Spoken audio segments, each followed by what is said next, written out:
Get ready, because one of the Pacific Ocean's most active volcanoes might blow any minute now. Scientists monitoring Axial Seamount, a gigantic underwater lava factory just off the coast of Oregon, say it could erupt literally any time between today and early 2026 at the latest. Yes, it's underwater, but don't get tricked by the ocean's cover. This beast is almost 3 times taller than the Empire State Building. This volcano is inflating like a souffle at a Michelin-starred restaurant, and scientists are so excited they will live stream it. Seriously! So here's the thing. This volcano will explode at any moment now because, well, it's inflating fast. Over the past few months, researchers have noticed that the seafloor is literally rising. It's like Axial is doing its best impression of a waterbed filled with molten rock. Scientists call this inflation, which sounds like something you'd complain about after Thanksgiving dinner. But in volcano terms, it means magma is piling up underground, causing the seafloor to bulge like a souffle that's this close to collapsing. Now, an underwater volcanic eruption might not sound so exotic. After all, most volcanic activity on Earth happens under the sea. Believe it or not, there are more than 1 million submarine volcanoes quietly churning lava beneath the waves as you watch this. The ocean floor is Earth's biggest volcanic hotspot. What makes Axial Seamount so thrilling is that it's under intense scientific surveillance, unlike any other underwater volcano. It's like the star player in a volcanic reality show, with a network of ocean-bottom instruments giving researchers real-time updates on magma movements, seismic tremors, and crust deformation. In fact, Axial Seamount hosts the world's first-ever underwater volcanic laboratory. Scientists have been keeping a constant eye on it since the 1990s, when they installed sensors that now relay live data straight from the seafloor. This kind of monitoring is unheard of elsewhere and has turned Axial into a geological celebrity, one whose behavior we can track with remarkable precision. Besides, Axial is hilariously predictable. It erupts roughly every decade, and right on cue, it's gearing up for another performance. By mid-2024, it had inflated to nearly the same level as before its last eruption, which means the countdown is on. Scientists are so confident in its schedule that they've set up a volcanic advent calendar, waiting for the day when Axial decides to pop. But hold on, Axial Seamount isn't just your average underwater volcano. It's got style, personality, and a geological identity of its own. Now, most underwater volcanoes, called seamounts, tend to look like cones or flattened domes. Axial laughs in the face of tradition with its unfashionably rectangular caldera, a 2-by-5-mile crater that looks like it was designed by a geologist with a ruler and a grudge against curves. Most volcanoes opt for the classic circular look, but Axial, it went full avant-garde.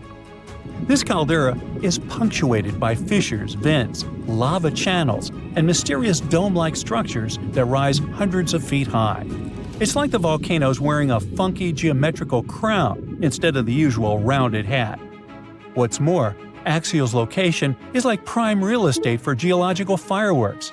It sits right where 2 major forces collide, literally.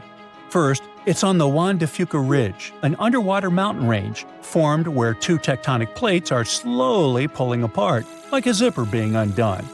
Second, it's perched atop the Cobb Hotspot, a deep mantle plume that acts like Earth's sneaky magma espresso machine, pumping molten rock from deep inside the planet and fueling a whole chain of seamounts. To put it plainly, it's like the tectonic plates are reluctant dance partners, sliding away from each other, while the Cobb Hotspot acts as the DJ, turning up the heat and keeping the magma party going. This dual influence creates a complex plumbing system inside the volcano, with magma chambers filling, draining, and shifting in ways scientists are still trying to decode. The competition between the spreading plates and upwelling magma is what gives Axial its unique geological fingerprint, and it's also why this volcano keeps surprising us. Now, we said that Axial Summit isn't just a crater. The truth is that inside, the action gets even weirder and cooler, well, hotter, but you get it. Axial hosts black smoker hydrothermal vents, which blast superheated water at temperatures exceeding 700 degrees Fahrenheit. This is no ordinary underwater hot tub. These vents create one of Earth's most extreme environments, where bizarre creatures thrive in total darkness and scalding heat.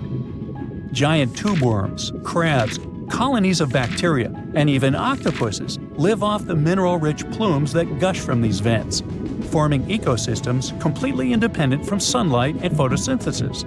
It's like an alien world beneath the waves, thriving off the volcano's fiery breath. These vent communities are crucial to science, not just because they're strange, but because they may resemble the earliest ecosystems on Earth.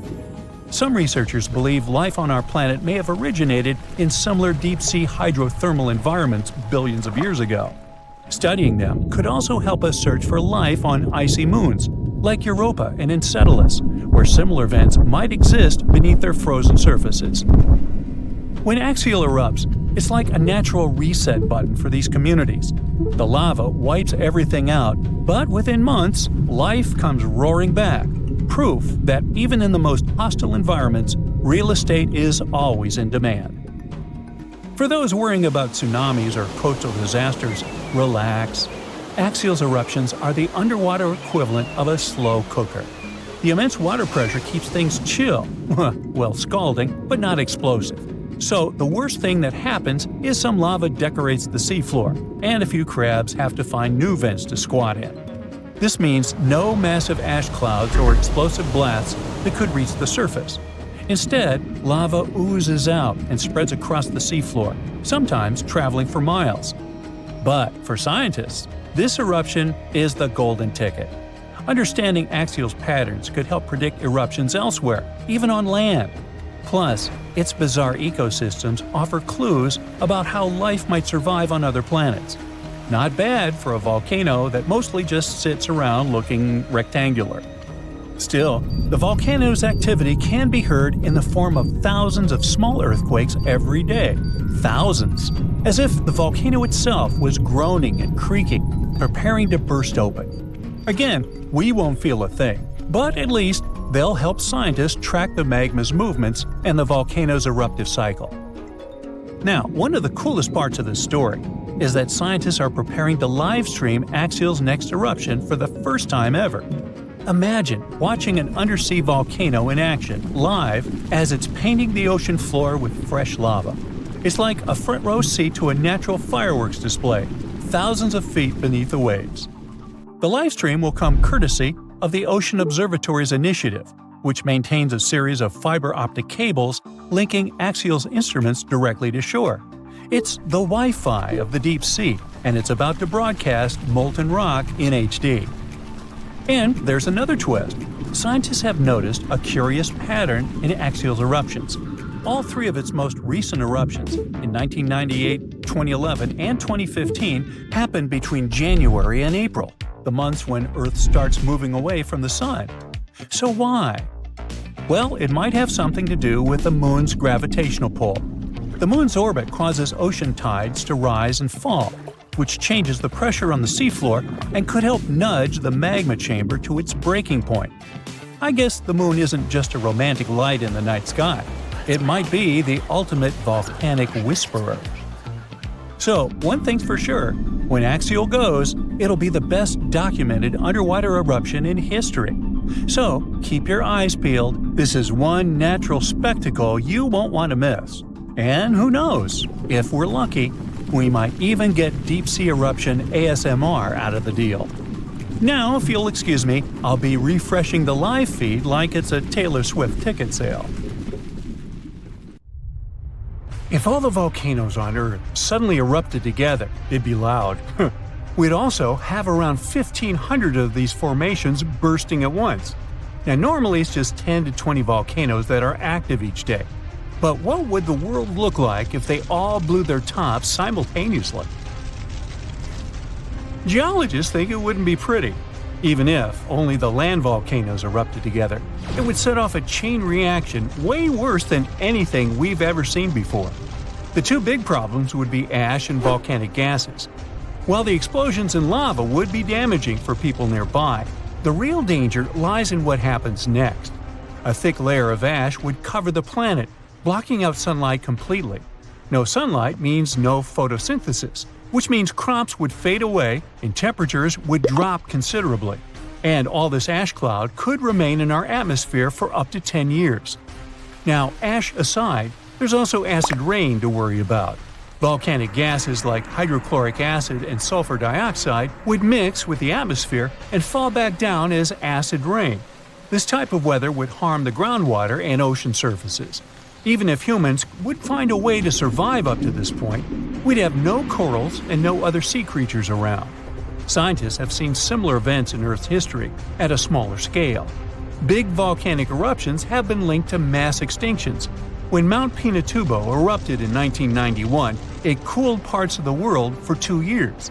But the extra carbon dioxide from these eruptions could also heat the planet, the same way we turn our stoves to broil for that extra crispy layer on our casserole. Geologists also mentioned that there's evidence in our atmosphere that stuff like this may have happened in the distant past. During the Cretaceous period, carbon dioxide levels were way higher than today, which made it difficult for marine life to thrive. Who would survive all this? Probably just some extremophiles, these organisms that survive in harsh conditions like hot springs or deep undersea vents. As for humans, we could all lay low in underground bunkers until things clear up, or build multiple space stations that could fit us all. Yeah, right. The chances of all volcanoes erupting at once, though, are very slim. Whew! That's because there isn't one giant source supplying all the volcanoes on Earth. Each one of these openings has its own deposit of magma, except for a few cases where they indeed share the supply.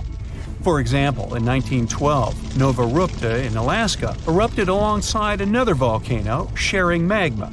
Scientists have also found evidence of magma hiding under volcanic areas, like under the Taupau volcanic zone in New Zealand.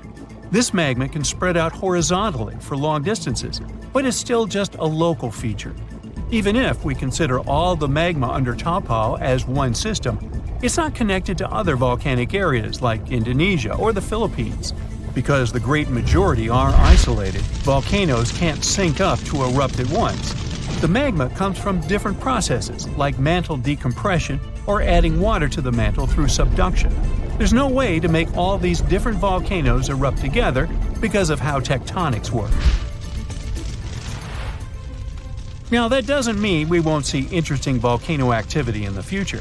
Take an underwater area near British Columbia, where recently about 200 small earthquakes per hour have been noted. Deep beneath the Pacific Ocean floor, off the coast of Vancouver Island, magma is set to erupt, heating the water so much that it'll bubble like soda. However, this event will likely go unnoticed by anyone other than scientists. The anticipated eruption will most likely happen around 3 miles below the ocean surface. Scientists explain that the earthquakes range from negative to 4.1 magnitude, meaning only those nearby would feel any tremors. This unusual activity gives us a rare opportunity to study how the Earth's crust forms. The magma beneath the ocean floor is estimated to be almost 1,500 degrees Fahrenheit, but will cool rapidly upon eruption and contact with water. This runny rock will solidify upon contact with the seafloor, turning black quickly. This event will be useful for biologists too, who will have the opportunity to study the marine animals' response to any changes, like run!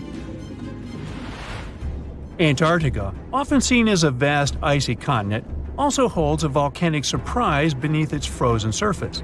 Researchers have identified over 130 under the western ice sheet alone, making it the largest volcanic region on Earth. Most of these volcanoes, about 90, were only recently discovered in 2017. But could any of these Antarctic volcanoes actually erupt? Well, it depends on which volcano we're talking about. While these formations are relatively young in geologic terms, it's hard for scientists to tell if they're still active or not. There are only 2 confirmed active volcanoes in Antarctica, Deception Island and Mount Erebus. The latter, standing tall as the highest peak on the continent, has been continuously erupting since at least 1972. It's known for emitting gas and steam, and sometimes even throwing out rocks in what are called strombolian eruptions. One of its most notable features is a persistent lava lake in its crater. a rare phenomenon due to specific conditions needed to keep the surface molten. For instance, it's fueled by a steady supply of magma from deep within the Earth's mantle. This continuous inflow of molten rock provides the material for the lava lake to exist. It also features low ambient temperatures. Despite its location in Antarctica, Erebus has relatively mild temperatures in its summit region because of the heat generated by the volcanic activity. This allows the lava lake to remain liquid rather than freezing over. Deception Island, another active volcano, last erupted in the 70s. While it's currently not showing signs of imminent eruption, it's being monitored closely for any concerning activity. Apart from these two being confirmed to be active, Antarctica is dotted with fumaroles, openings in the Earth's crust that release gases and vapors. Sometimes these fumaroles can create icy towers reaching heights of 10 feet. What we should focus on is maybe supervolcanoes. They're this type that has the potential to produce the most massive and destructive eruptions.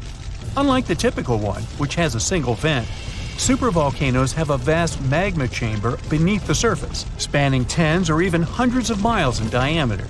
Their eruptions can have catastrophic effects on the surrounding area and even impact global climate patterns because of the amounts of ash and gases they spill out into the atmosphere.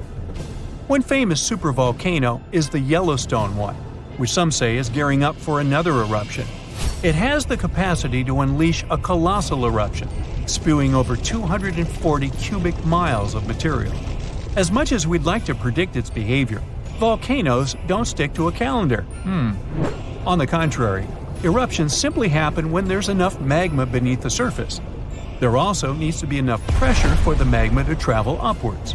As far as we can measure, these conditions are not currently met at Yellowstone. Sure, many volcanoes operate on a cyclical pattern, but that doesn't mean Yellowstone is overdue. In fact, Yellowstone has had just 3 major eruptions over the past 2.1 million years. Also, the term supervolcano refers to the formation's size, not necessarily how fussy it is.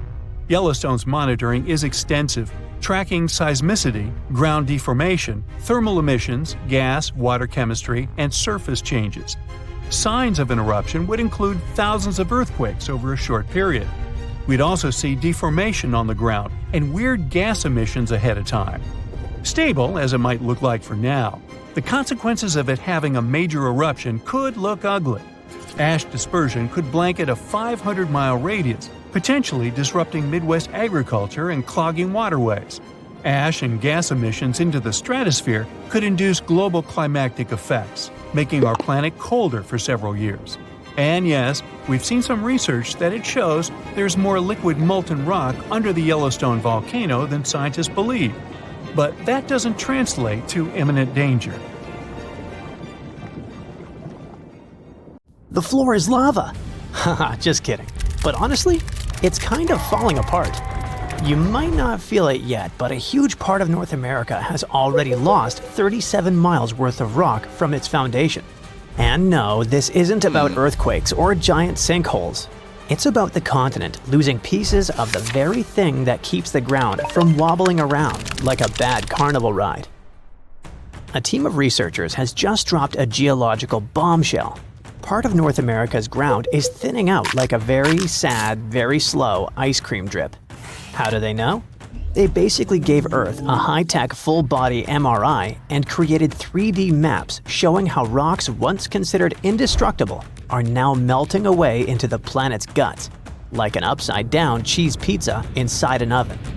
But to really understand this mess, you first have to meet my old friends, cratons. Cratons are like the roots of the continents. They're thick, tough, and ancient. We're talking billions of years old. These bad boys survived meteor impacts, supervolcanoes, and even the tectonic movement of plates. If the plates got into fistfights, for example, you can bet we would see mountain ranges being born. If they got a divorce, drifting apart from each other, then a whole new ocean would be born. All of these things leave scars on the surface of Earth, but the cratons seem to always remain unfazed, like the cockroaches of geology. And since a craton can basically get punched in the face and feel nothing, scientists always assumed these things were nearly indestructible. But then, a group of researchers took their fancy machines to the test and realized that, wait, the cratons are falling apart? How? Enter the Farallon Plate, a really ancient tectonic plate that started to slide under North America's major plate over 100 million years ago. This is a pretty normal process, actually. It's called subduction, and it's how Earth recycles rocks and keeps itself from overheating. This subduction thing has been happening for so long that, by now, the Farallon is almost 400 miles away from the craton, sitting pretty chill at the lower mantle, weirdly close to the outer core of our planet. But the Farallon has been causing trouble, like that one roommate who moved out but keeps leaving weird stuff in the fridge. You see, as it sinks, it tugs on the bottom of North America's foundation, stretching it out and causing pieces to fall off into the deep mantle. And if that wasn't enough drama, the sinking Farallon has also leaked water and carbon dioxide into the surrounding rocks, making the craton even softer and easier to shred apart. Thanks, Farallon. Very cool of you. By studying hundreds of earthquakes across thousands of monitoring stations, scientists have confirmed the story. Big chunks of continental material are dripping downward, thinning the craton by as much as 37 miles. That's more missing rocks than can fit into a milk carton. Sounds dramatic, right? But don't worry. This is happening at a snail's pace. It'll take millions of years for anything noticeable to happen. Your great-great-great-great few grandkids from the distant future might still be standing on solid ground. But don't get too comfy. This thing may not be an urgent problem, but there's another type of sinking that's happening faster than you can say, "Help." Here's the thing. By 2050, at least 32 major cities in the US, including New York, Baltimore, and Charleston, could be partially underwater. And guess what? This one is mostly our fault. Scientists noticed that since 2007, some cities have been sinking into the ground between 0.04 and 0.08 inches every year. Charleston, in South Carolina, is pulling ahead in the worst way possible, sinking 0.15 inches annually. Sure, these numbers sound tiny and a bit ridiculous, but Charleston is barely 9 feet above sea level. And a little sinking goes a long way when the ocean is breathing down your neck. On really bad flood days, people there have to abandon their cars and basically swim home. This whole phenomenon is called land subsidence. And when you mix sinking land with rising sea levels, you get a disaster cocktail of flooded streets, salty farmland, ghost forests, and a lot of very cranky homeowners. And it doesn't stop with just homes. Infrastructure like bridges, roads, airports, and power plants, all things we rely on daily, are also at risk of serious damage. Flooded electrical grids and sunken highways could cause billions more in economic losses and create major safety hazards for communities.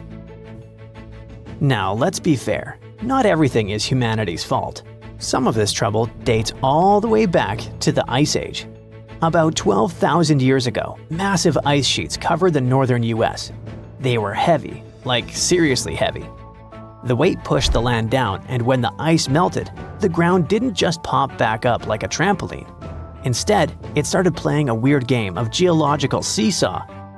The places that were squished started rising, and the places that weren't got pulled down. This whole process, called glacial isostatic adjustment, try to say that 3 times fast. But of course, humans found a way to make it worse. Groundwater extraction is a major culprit. Think of it like pulling the stuff out of the mattress. After a while, the whole thing just sags.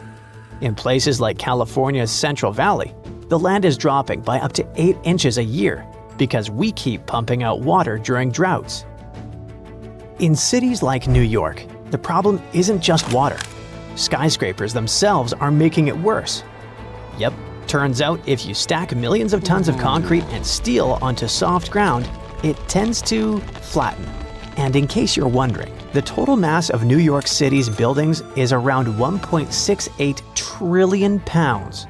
That's about the same as 3.5 million statues of liberty piled up. With so much weight concentrated over a relatively small area, the underlying soils have no choice but to compress over time. And if you thought it couldn't get messier, think again. We've been building dams, which stop rivers from delivering fresh sediment to coastal areas. That sediment is kind of like Mother Nature's way of fluffing the ground back up. Without it, coastal lands are compacting like an old sponge. Plus, when wetlands are drained for agriculture or construction, the peaty soil dries out and collapses. Honestly, it's like the ground just can't catch a break. Scientists also noticed that the areas that used to be lush wetlands are now among the fastest sinking spots in the country, especially along the Gulf Coast. Louisiana, for example, is losing about a football field of land because of this mix of subsidence and rising seas. So what's the end game here for us regular people who just want to live above sea level? Well, it's not looking great. Ghost forests, which are basically drowned woodlands, are popping up. Farmland is turning salty and unusable. And even sunny day flooding, where streets flood without any rain, is becoming a thing. Yikes! Meanwhile, over on the West Coast, California is not exactly winning either. San Francisco and Los Angeles are both sinking, which means that rising sea levels could hit them twice as hard and twice as fast. In some places like the Palos Verdes Peninsula, the ground has been sinking so fast, people over there might as well live like moles. So, is America turning into the next Atlantis? Probably not next week, but without serious action, like cutting back on groundwater pumping and planning smarter cities, at least 500,000 people are in serious danger. And the housing damage could easily rack up a jaw-dropping $109 billion by 2050. In the end, while North America isn't about to sink like a poorly made souffle, it's definitely showing some cracks in the crust. So maybe let's ease up on groundwater pumping, rethink how and where we build, and invest a little more in keeping our feet dry. After all, if the floor really does become lava someday, we're gonna wish we had at least fixed the leaks first.